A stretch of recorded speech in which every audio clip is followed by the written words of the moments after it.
Zaid Zubair says, is growing the beard and keeping our garments above the ankle wajib, or they are just sunnah?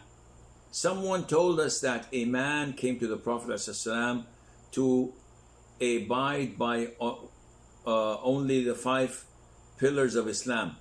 When the man left, the Prophet said ﷺ, if he is true, he'll enter Jannah. He did not tell him about growing the beard and so on. Please help me out. Well, this is a great misunderstanding and unfortunate confusion that many of the laymen tend to circulate among the people to justify themselves shaving their beards and probably wearing long trousers. The hadith of the nomad who came to the Prophet ﷺ asking him about Islam. So he asked about the 5 pillars or the 4. So the Prophet told him about the Shahada. The Prophet ﷺ also told him about the prayer. The Prophet told him about fasting. And he did not, to my recollection, tell him about Hajj, which is a pillar of Islam. And when you look at the hadith, you will find that it highlighted the pillars of Islam, not all what is included in Islam in terms of do's and don'ts. So by the logic of these people talking to you, Zed, if I were to say that hitting my parents and beating them up is okay, because the Prophet ﷺ did not mention it in this hadith, and he said that he will be successful and he will enter paradise if he was saying the truth. So does this make any sense? Of course not. And if a person also claims that all what is prohibited in Islam, it's okay to make, as long as I just pray and fast Ramadan and maybe give zakat, because the Prophet said he has said the truth if he succeeded.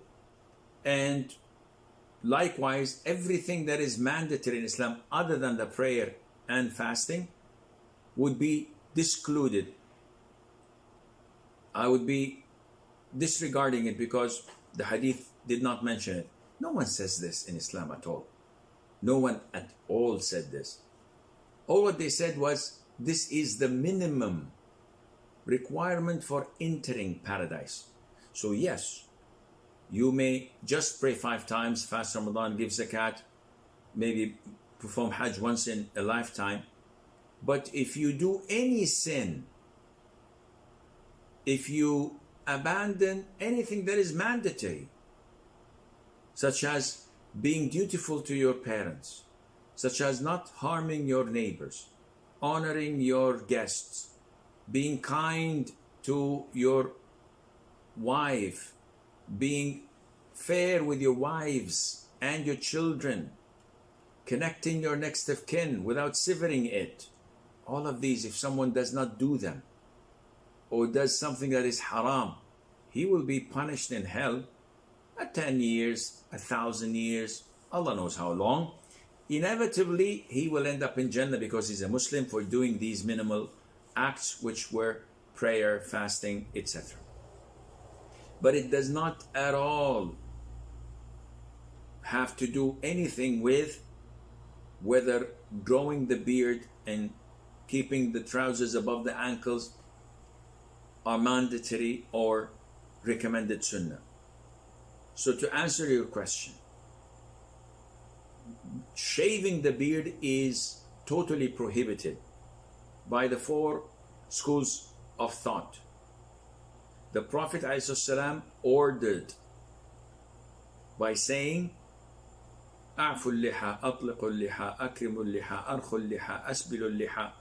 All of these words are verbs of order, telling you to let go, honor, leave, not touch, in a sense. And all of these are in order form. It's like when your father says, go and fetch me my keys, and you're playing video games, and you say, yeah, sure, and you continue, and he says, didn't you hear what I say? And he says, yeah, I heard, and you continue. What do you expect to happen? He will spank you. He will beat the heck out of you. You have no justification to say that, why are you hitting me? I thought that you were telling me, if you wish, if you want, go and get me the keys, but this is not an order. No, no one says this. Once the Prophet tells you to do something, this is a must. Unless there is another evidence reducing it from mandatory into recommended. Therefore, it is mandatory. Likewise, when the Prophet ﷺ threatens those who wear their trousers or garments underneath to exceed the ankle level by saying that it is in hell, it is punishable in hellfire. This is not intimidating you or please think about it. This is a promise. If you do this, you're going to be burnt in hell because of such a sin. So I hope this answers your question.